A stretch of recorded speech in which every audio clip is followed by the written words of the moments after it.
My name is Susan, and currently I find myself balancing a demanding career while raising my only son, Ethan. Despite getting married, my passion for work has not waned. As the president of a small company, I had no concerns about a salary cut upon returning from maternity leave, thanks to a reliable team handling my business during the hectic times of childcare. However, there is another issue weighing heavily on my mind, something more personal and challenging. It revolves around my mother-in-law, Dorothy, my husband, James, our son, Ethan, and I live in a house. Ever since my father-in-law passed away, Dorothy moved in with us. Initially, we thought it would be temporary, but Dorothy showed no signs of leaving. One day, I mustered the courage to ask Dorothy, "How long do you plan to stay with us?" In a dramatized manner, she raised her voice and began to cry, accusing me of trying to kick her out. I was taken aback by her reaction, feeling a mix of surprise and confusion. James, who overheard our conversation, rushed to Dorothy's side and comforted her. After Dorothy stopped crying, James asked her to go to her room, leaving me alone. He immediately glared at me and accused me of being cold to his mother. I clarified that I didn't intend to tell her to leave, but James interpreted my inquiry differently, concluding that I was in the wrong. Reluctantly, I backed down, wrestling with my thoughts about Dorothy staying for an extended period. I was curious about when she would leave but felt unable to ask directly due to the fear of emotional repercussions. Dorothy behaved as though the house were her own, showing little regard for my comfort. One unexpected day, she made a startling announcement. She decided to relinquish her ancestral home and transfer all her belongings to my house. A moving truck driven by Steve, a friendly but straightforward mover, pulled up in front of their house. I was speechless with astonishment, my mouth agape in disbelief. On that day, supposed to be special for Ethan with a planned family outing to the amusement park, James disrupted the plans by declaring it a day for unpacking. Ethan, anticipating the amusement park visit, glanced between me and James with a near-tearful expression, seeking reassurance about their plans. I found myself comforting my son in the midst of the unexpected changes. I reassured Ethan, "Don't worry, Ethan will definitely go to the amusement park." However, James frowned, questioning, "Are we really going to play instead of unpacking?" I firmly responded that a family trip to the amusement park had been a long-standing plan, emphasizing that breaking a promise to our child for unpacking was unthinkable. I stood my ground, believing in the righteousness of my stance. The planned visit to the amusement park had been set over a month in advance. We had prepared various things and were looking forward to spending this day as a family. Spending time together was crucial for us. Yet, it was a complete surprise to hear that my mother-in-law was suddenly moving into our house. Moreover, being told that today was the day for unpacking left us bewildered. I prioritize our family plans above all. It's my policy to cherish the bond with my family.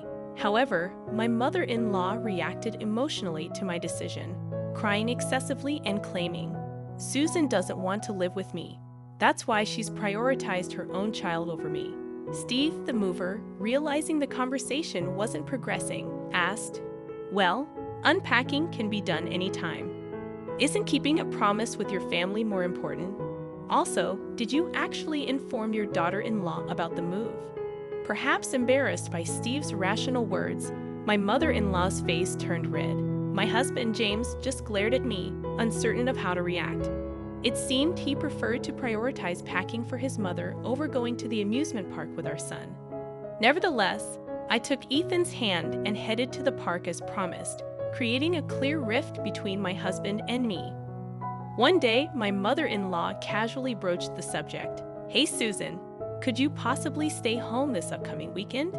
Seemingly oblivious to any plans I might have already made, a surge of irritation welled up inside me. Yet I strived to maintain composure in my response. "Why do you ask?" I inquired, striving to mask my annoyance with a tone of neutrality.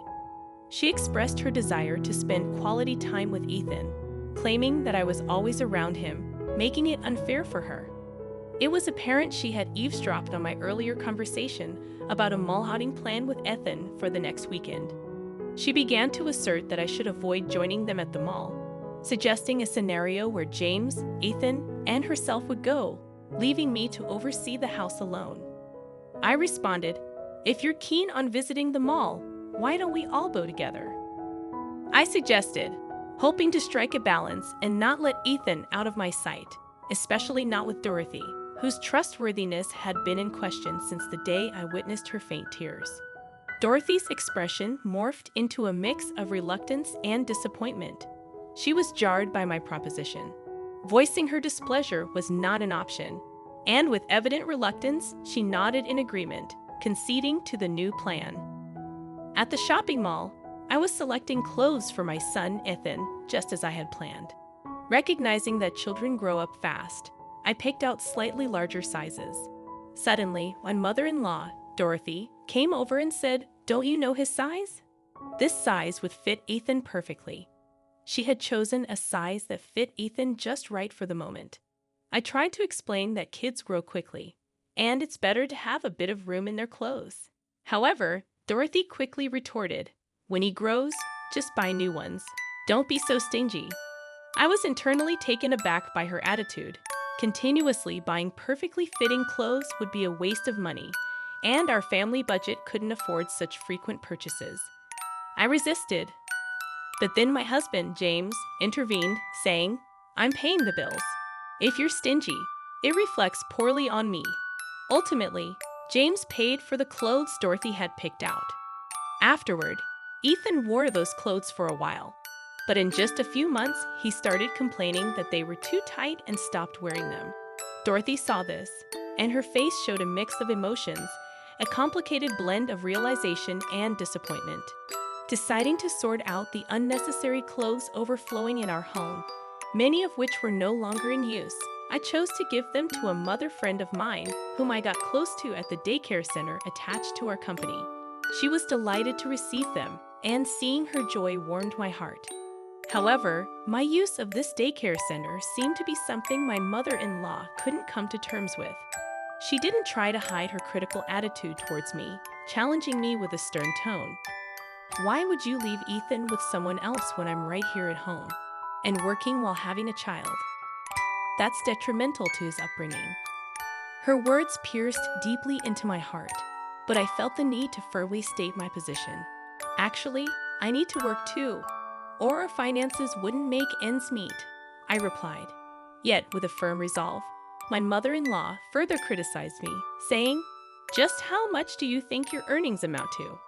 I'm sure James brings home much more than you, so you wouldn't need to work for us to live comfortably.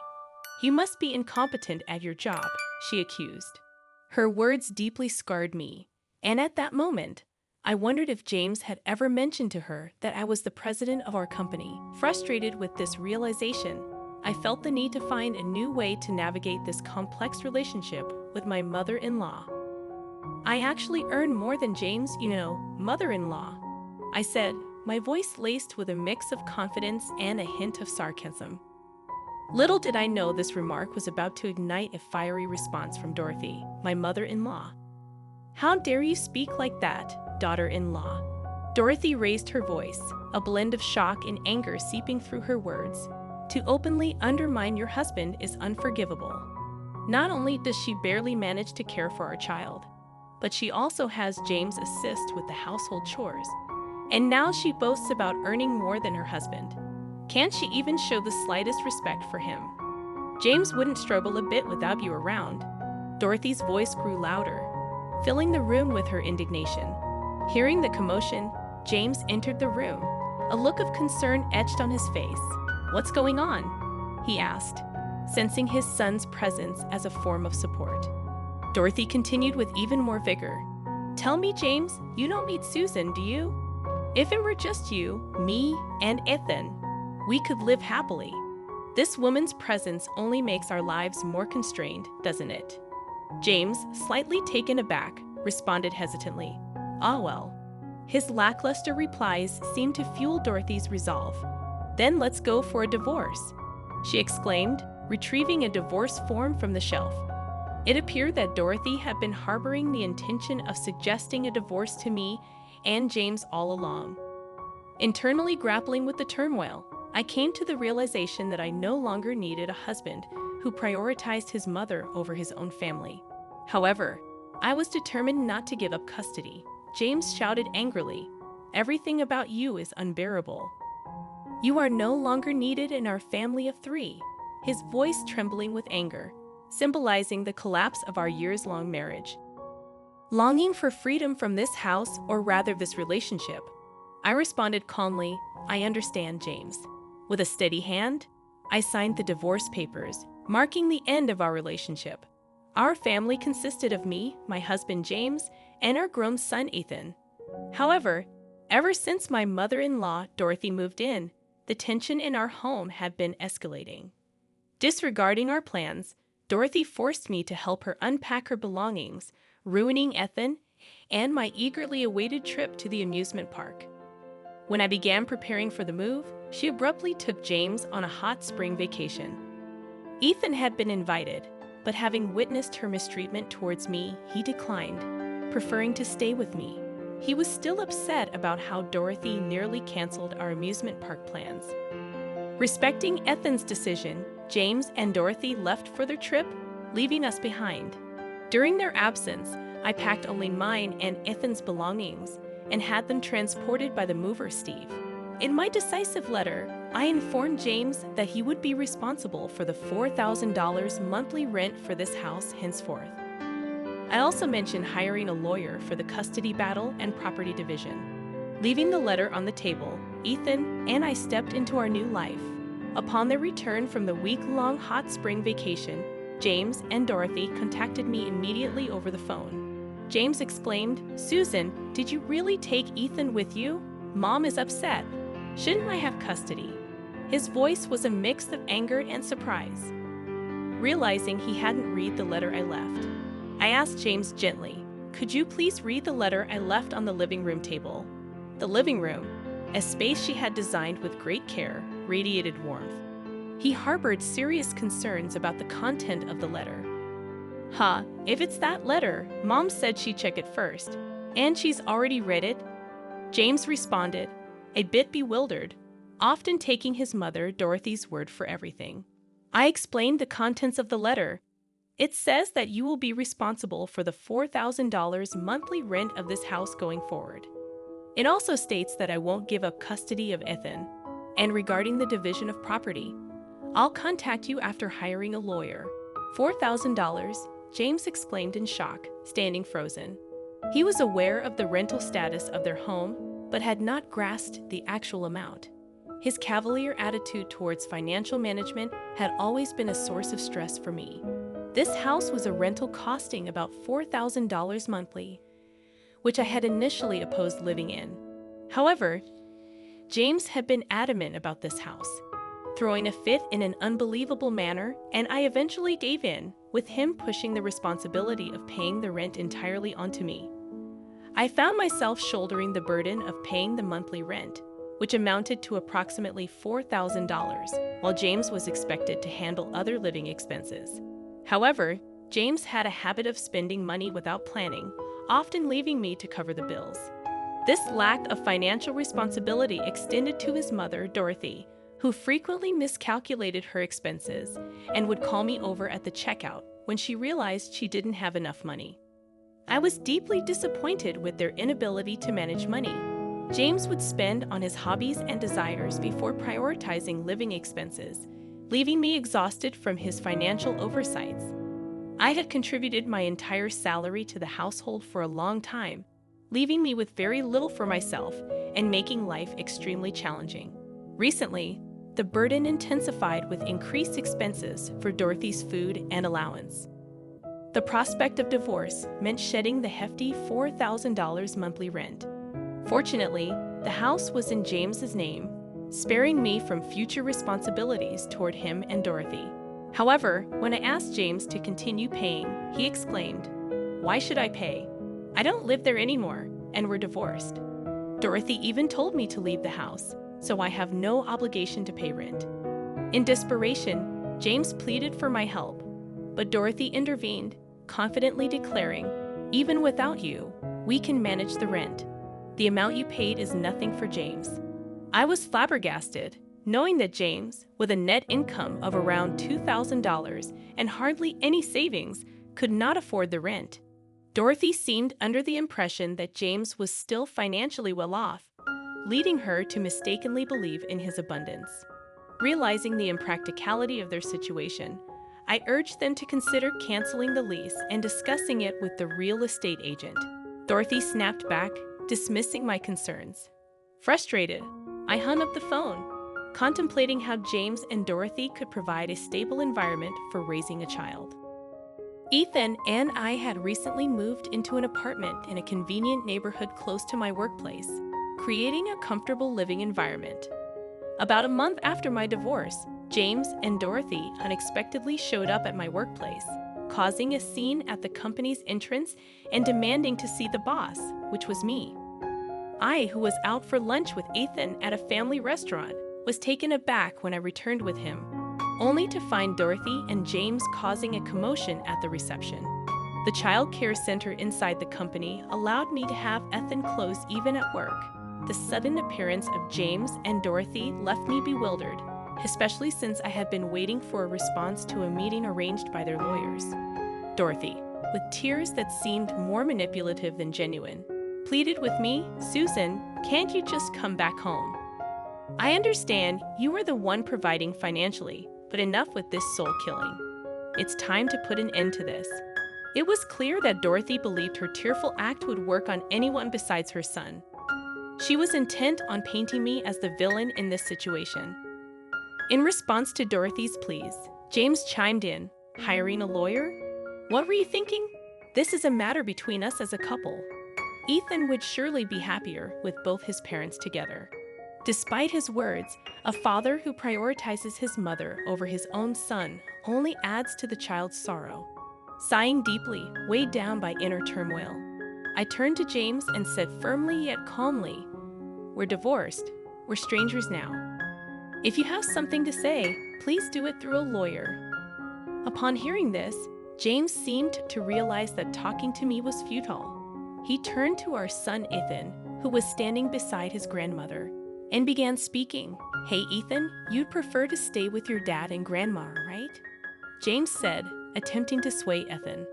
"Absolutely, it must be lonely just with your mom always busy with work," added the grandmother, chiming in with her own persuasive tone.